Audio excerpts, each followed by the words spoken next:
ہماری آسانی اس عمل میں نہیں ہے، اگرچہ وہ اللہ کے رسول کے آرڈر کے مطابق ہے، پھر کہ نعوذ باللہ مسلمان اگر زبان سے نہیں تو اپنے عمل سے کو ریجیکٹ کر دیتا ہے، پھر کہاں سے کامیابی آئے؟ سمجھ لیں، اس پوری صورت کا خلاصہ یہ ہوا جب مسلمان اپنے اسلام کے کسی بھی عمل میں جمع آتا ہے پھر اللہ کی مدد آ ہی جاتی ہے۔ اس کی مثال آقا مدنی صلی اللہ علیہ وسلم 13 سال تک ایک اللہ کی بات پر، وحدانیت پر، ایک اللہ کی تبلیغ اور دعوت پر جو ہے مکہ کی زندگی میں جمے رہے،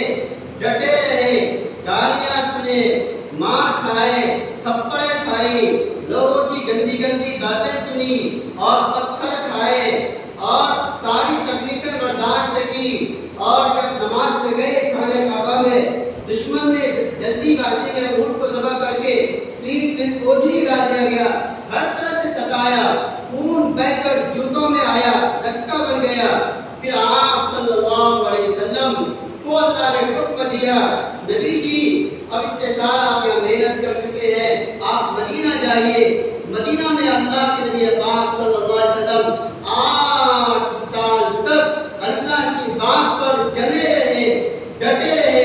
ادھر 13 سال ادھر 8 سال جمے رہے، ساری حدیں پار کر دی گئی اللہ کے نبی کو ستانے کی۔ اللہ کے نبی خود فرماتے ہیں، اے میری جان پیاری بیوی عائشہ، تمہارے شوہر کو اس دین کے واسطے جو ستایا گیا، 1.25 لاکھ تقریباً انبیاء علیہ السلام کو نہیں ستایا گیا۔ پھر سن 8 ہجری میں مکہ فتح ہوا کہ نہیں ہوا؟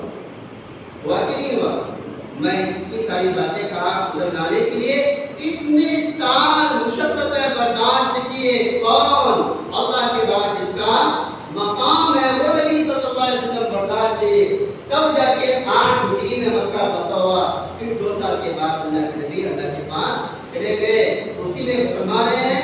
کہ اذا جاء نصر اللہ والفتح،